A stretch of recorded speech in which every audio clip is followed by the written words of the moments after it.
सदगुरु जोगी पीर धाम से समझेंगे कि बाबा जी का बाल ब्रह्मचार्य नाम क्या दर्शाता है, इसमें क्या ज्ञान छुपा है। तो बाल मतलब बालक। हम कहते हैं जी बच्चे भगवान के रूप होते हैं, वो तो हम भाव से कह देते हैं क्योंकि उनमें अभी काम क्रोध लोभ अहंकार प्रकट नहीं होता। अगर पैसा दोगे मुंह में डाल लेंगे, उनमें ईर्ष्या द्वेष नहीं है। लेकिन बाबा बालक नाथ का जो बाल रूप है उनमें शिव की जरूरत है। वो ऐसे बालक है जो वाकई में ही शिव है। उनको हम भाव स्वरूप नहीं कह सकते जी ये बच्चा है, छोटा है। बच्चे भगवान का रूप हो, वाकई ही भगवान के रूप शिव के अवतार है। शिव शक्ति और शिव की जोत है उनमें। उनका बाल रूप काम क्रोध लोभ अहंकार से परे होना, सिमरन करके सेवा करके अपने मन की शुद्धि करने को।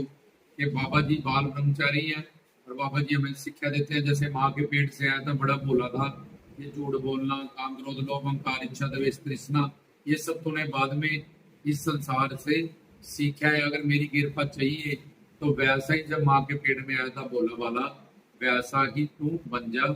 अगर वैसा भोला वाला नहीं है तो गुरु के पास जा, ज्ञान प्राप्त कर और उस ज्ञान से जो जो तू गलतियां करता है और भक्ति में कह लो जहाँ चौकियों पे भी जा रहा है, सत्संग कीर्तन में भी जा रहा है और निंदे चुगली करनी, परदोष देखना, फालतू की संसार में टाइम वेस्ट करना, मनोरंजनों में बहुत सारी ऐसे बातें हैं जिसके कारण अनर्थ निवृत्ति होती है। हम जितना कमाते हैं उससे ज्यादा गवा देते हैं।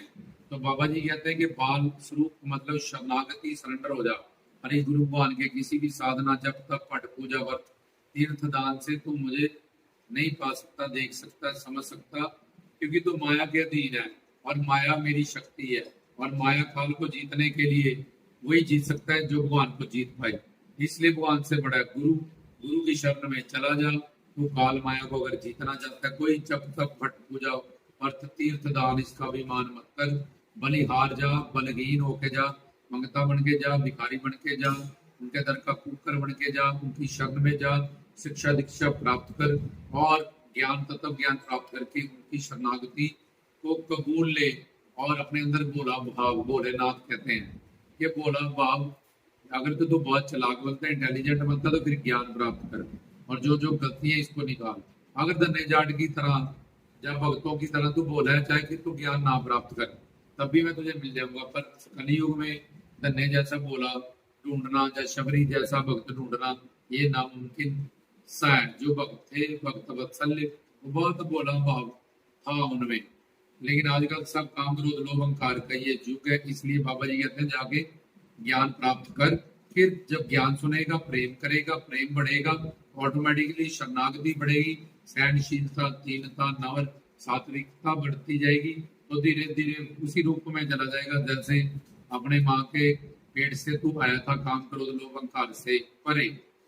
तो ये बाल और ब्रह्मचार्य, ब्रह्म मतलब परमात्मा, जो सबसे बड़ा है, जो जिसको जाने वो उसको भी बड़ा कर दे। जैसे जो ज्ञान प्राप्त करते हैं गुरु से और ज्ञान सुनते हैं ये तत्व ज्ञान, भगवान उसको भी बड़ा कर देता है। नीचे ऊंच करे मेरा गोविंद, अपनी सत शक्ति, चित शक्ति, आनंद शक्ति, वो उसको भी सच्चिदानंद करना वो शुरू कर देता है, अपने रूप में सच्चिदानंद रूप में स्थित करना। तो इसलिए जो भगवान के बारे में सुनता है, कीर्तन प्रवचन सत्संग, भगवान उसको भी ऊंचा करना। सूरज को तुम ऊंचा ऊंचा करो, सूरज तुम्हें ऊंचा नहीं कर सकता, किसी बिल्डिंग को बोल। लेकिन अगर भगवान को हम ऊंचा समझ लें और ऊंचा ऊंचा उसकी सिर्फ सलाह करें, कीर्तन भजन सत्संग करें, भगवान हमें ही ऊंचा करने लगता है। तो हम बाल और ब्रह्म, ब्रह्म मतलब जिसमें पूरी सृष्टि को प्रकट किया है शिव, उसकी रक्षा कर रहे हैं और पूरी सृष्टि जिसमें समा जाएगी उसको ब्रह्म कहते हैं। जो सबसे बड़ा हो, जिसमें ये पूरी सृष्टि समा जाए और उसको जानने बाद किसी और को जानने की जरूरत नहीं, सब कुछ बंदा अपने आप जान लेता है। और जो उसको जानता है, जब उसके बारे में सुनता है गुरु बना के, वो उसको भी ऊंचा कर देता है। नीचे ऊंच करे मेरा गोविंद। तो बाल बालक स्वरूप शिव की जोत, काम क्रोध लोभ अहंकार से परे भोला भाव का संकेत और ब्रह्म परमात्मा शिव का संकेत है। सुप्रीम पावर का। और आचार्य मतलब गुरु, ब्रह्मचार्य मतलब के भगवान पूर्ण गुरु की बताई हुई साधना भक्ति करना। वो जो गुरु बताते हैं कि ये भक्ति करो, इस तरह से करो, उससे शिव मिलते हैं, उससे राम मिलते हैं, कृष्ण मिलते हैं, माँ मिलती है, जब भगवान मिलते हैं। क्योंकि वो सिद्ध भक्ति है, भक्तों की बताई गई भक्ति है। भक्त वत्सल्य भगवान को कहते हैं कि ये भक्ति तुझे भक्तों ने बताई है। अब इस भक्ति के मैं अधीन रहता हूँ, जब इस प्रेम के अपने कर्म कांड के नहीं, अपने जब तक पट पूजा और तीर्थ दान से कुछ नहीं होगा, उल्टा और ज्यादा अहंकार हो जाएगा। मैं तो ये करता हूँ, मैं तो व्रत रखता हूँ, 16 सोमवार मैं हर सोमवार वहां जाता हूँ, मैं हर बार तीर्थ करके आया हूँ, मैं अमरनाथ गया हूँ, मैं वहां गया हूँ, मणिमहेश, इन सब चीजों में बंदे फंस जाते हैं। और फिर उनको अहंकार में पतित भाव, झुकना, करुणा, दया, सात्विकता ये कम हो जाती है, क्योंकि इस चीजों की ईगो आ जाती है उनको। तो इसलिए बेचारे करते तो अच्छे काम के लिए, लेकिन उल्टा ज्ञान नहीं होता, गुरु के पास कंसेप्ट क्लियर नहीं होता, इन्हीं चीजों से फिर उनका सर्वनाश होता है। और दूसरा, बाबा जी ने यम, नियम, आसन, प्राणायाम, प्रत्याहार, धारणा, ध्यान, समाधि, तो योगी नाथ जिसको मरना है उसको अपना वीर अपनी बॉडी में बचा के रखना पड़ता है। जब सुरती चढ़ाते हैं, कुंडली जागरण करते हैं, तो हमें जोर चाहिए होता है सुरती चढ़ाने के लिए, चक्र साधनों के लिए, सुरती को ट्रैवल करने के लिए, तो बॉडी में वीर्य को सेव करना पड़ता है। 100 खून की बूंदे एक वीर्य की बूंद बनती है। ऐसे योगी नाथ लोग अपने शरीर में अपने वीर्य ब्रह्मचर्य में शरीर का भी पालन करते हैं, ताकि हमारा जो वीर्य है वो किसी भी तरह से अपनी बॉडी में इकट्ठा होता रहे। उससे एक तो दिमाग विकसित होता है। आम मनुष्य का दिमाग 6-7% काम करता है, उससे पूरी दुनिया। लेकिन जिसकी बॉडी में वो अपने वीर्य लूज ना करे फालतू में, या योगीनाथ लोग अनुष्ठान में, परंपरा में, योग सिद्धि में है, उनको कुंडली जागरण करना है, सुरती को चढ़ाना है, तो योगीनाथ परंपरा में ब्रह्मचर्य भी आता है। एक नियम, यम के 10 नियम है, नियम के 6 नियम है। उसमें एक होता है कि ब्रह्मचर्य रूप धर्म, कर्म धर्म मार्ग में भी ऐसा होता था पहले कि 25 साल तक ब्रह्मचर्य करो गृहस्थ जीवन में, फिर तुम शादी करो और पितर ऋण चुकाओ, फिर 50 साल के हो गए, अब बच्चों से अलग हो जाओ मियाँ बीवी, अब 75 साल के हो गए, अब मियाँ बीवी अलग हो जाओ, नहीं तो मरोगे कल्ले, रोगे एक दूसरे के लिए, एकदम से सब कुछ छिन जाएगा। तो ऐसी प्रैक्टिस रखो, जैसे धीरे धीरे ये बड़ा था ऐसे इनको धीरे धीरे कम करो, ताकि पता हो कल्ले आए थे कल्ले ही जाएगा, सबका अपना अपना कर्म है संसार में। पर ख्याल ब्रह्मचार्य में ये नियम होता है कि हमें शरीर में वो हमारी मदद करता है और काम को नाम में बदलने में, और हमारी बुद्धि में बहुत ज्यादा विवेक होता है, और बहुत ज्यादा हमें पावर आने लगती है, नूर आने लगता है, चमक आने लगती है, बालों के रंग गोल्डन होने लगते हैं। ये सारे क्योंकि हमारे बॉडी में फिर स्पर्म वसम बढ़ जाती है।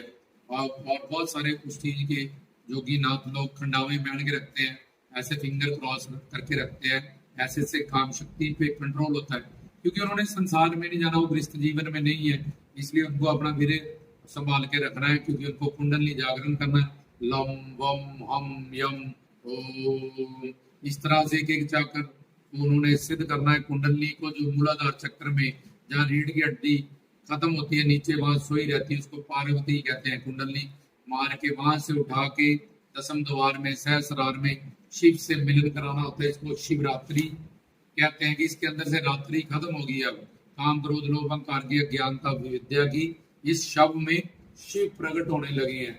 तो जब वो प्रकट हो जाते हैं, मिलन हो जाता है, तो रात्रि से वो शिव तक पहुंच जाता है, तो उसको शिवरात्रि कहते हैं। तो अब हम उसके अंदर वो ज्योति जगी, जैसे हम कहते हैं मेरी माँ ज्योता वाली, ये दुर्गा आदि शक्ति, शिव शक्ति, इसको जगाने में ओम एम श्रेम रेम क्लेम, ये क्या है, ये चक्र साधना। ऐसे ही जब तुम शक्तिमान मानते हो शिव, तो तुम ओम लम वम यम हो, इस तरह अलग अलग चक्रों में अलग अलग मंत्रों की साधना करनी पड़ती है। खैर, हमने सोचा बाल ब्रह्मचारी का जो मतलब है, बाल मतलब बोला भाव, काम, क्रोध, लोभ, अहंकार से परे, और हरि गुरु भगवान की पूर्ण शरणागति। ब्रह्म मतलब शिव पिता परमात्मा सुप्रीम पावर। आचार्य मतलब गुरु, गुरु की बताई गई अष्टांग योग की साधना के जो नियम है, 8 पौड़ी है, उसी के आधार पे साधना करना और जोगीनाथ बनना, ये बाबा जी के बाल ब्रह्मचार्य नाम का मतलब है।